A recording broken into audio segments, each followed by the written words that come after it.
ಸಿಂಹವಾಹಿನಿ ಮಹಿಷಮರ್ದಿನಿ ಮಹಾಕಾಯೇ ಶಾಂತಳಾಗಮ್ಮ ಸುಲಭ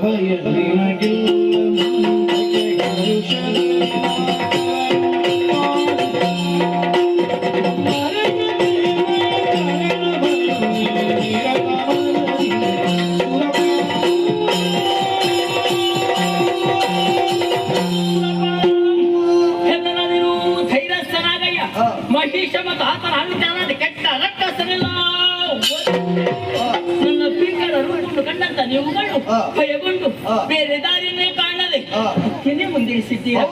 ಈಗ ಶಾಂತಳಾಗಿ 9 ದಿನಗಳಲ್ಲಿ 9 ರೂಪವನ್ನು ಧಾರಣೆ ಮಾಡಿಕೊಂಡು ಆ ದುಷ್ಟರ ಜೊತೆ ಹೋರಾಟ ನಡೆಸಿದಾಕೆ ನಾನು 10 ದಿನವಾದ ಇಂದಿನ ದಿನ ನಮ್ಮ ಪಾಲಿಗೆ ವಿಜಯವು ಲಭಿಸಿದೆ. ಆ 9 ದಿನಗಳ ನವರಾತ್ರಿ ಎಂಬುದಾಗಿ 10ನೇ ಈ ದಿನಗಳು ವಿಜಯದಶಮಿ ಎಂಬುದಾಗಿ 3 ಲೋಕಗಳಲ್ಲಿ ಆಚರಿಸಿಕೊಂಡು ಬರಲಿ. ತಿರುಪತಿ ಯಾವಾಗ ಶ್ರದ್ಧಾ ಭಕ್ತಿಯನ್ನು ಆಚರಿಸಿಕೊಂಡು ಬರುತ್ತಾನೋ ಅವನ ಮನದ ಇಷ್ಟ ಇನ್ನೊಂದಕ್ಕೆ ದುರುಳದ ಪ್ರೀತಿ ನಿನ್ನ ಪಾಲಿಗೆ ಮರಳಿ ದಿವ ಭೂಮಿಯನ್ನು ನಿನಗೆ ಅನುಗ್ರಹಿಸಿದ್ದೇನೆ. ಆನಂದಕ್ಕೆ ಮಾಡುತ್ತಾ ಬಾರಯ್ಯ. ಸರಿ ಈಗ ಏನು ಜಳರಭಯ ದೂರವಾಯಿತು. ಸರಿ ಸರಿ ಯೋಚಿಸಬೇಡ, ಚಿಂತಿಸಬೇಡ.